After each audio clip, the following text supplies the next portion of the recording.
Si nous sommes les serviteurs du Seigneur, si nous sommes unis au Seigneur pour son dessein, et si quoi que ce soit d'impur s'introduit, il est possible que le Seigneur use de patience, qu'il parle, qu'il éprouve, qu'il ne fasse rien durant un temps. Mais il arrivera un moment où il dira, j'ai parlé à propos de ceci, je t'ai parlé de cela plus d'une fois. J'ai attendu, j'ai été très patient. Écoute-moi, nous n'irons pas plus loin. Et une crise terrible surviendra qui impliquera toute la question de notre utilité envers le Seigneur. Rien de moins si le Seigneur a l'intention de faire quelque chose de plus ou d'aller plus loin avec nous.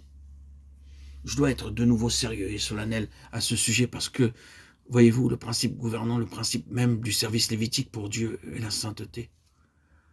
Toute la dimension de la maison doit être la sainteté à l'Éternel, car c'est une maison sacerdotale, au sens spirituel.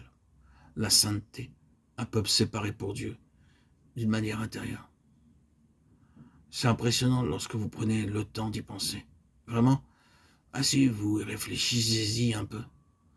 Tout ce qui est écrit tout au long de la Bible, à propos de la séparation, de la sanctification, de la sainteté, que cela suggère-t-il? Ah, eh bien, sans aucun doute, l'implication de tout cela est que ce qui parcourt toute la parole, c'est ce qui parcourt toute la parole, du début à la fin. Il est le fil d'or qui traverse la Bible, le fil conducteur. Et que cela implique-t-il? Ah, eh bien, il doit impliquer que tout ce domaine de choses est un domaine perverti. Il est corrompu, souillé, impur. Il est à l'opposé de la nature de Dieu. Et nous sommes nés dedans, frères et sœurs. Nous sommes nés dedans. Le domaine de la terre et des lieux célestes inférieurs, entachés, pollués et touchés par des mains souillées, alimentés énergiquement par des esprits impurs. Il est souillé. La Bible dit qu'aux yeux de Dieu, les cieux même ne sont pas purs. Ils sont touchés par la souillure. C'est la guerre de la profanation à l'encontre de Dieu. Donc il est tout à fait clair qu'il ne peut y avoir une collaboration avec Dieu et un véritable travail pour Dieu que sur la base d'une véritable sainteté, d'une sainteté concrète. Dieu veut un peuple saint, je crois que c'est le message de cet audio, celui que je porte en mon cœur. Dieu veut, il doit avoir un peuple saint. Et ensuite, vous verrez ce qu'il fera. Vous verrez ce qu'il fera. Mais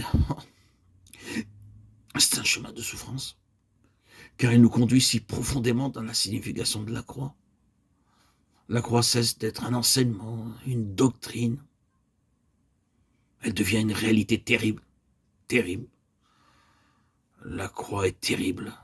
Elle est horrible pour la chair. Peut-être la considérons-nous trop beau marché, nous chantons à son sujet, nous en parlons, nous l'enseignons, nous pensons que nous connaissons tout à son propos. Mais la croix est dévastatrice dans le domaine de la chair.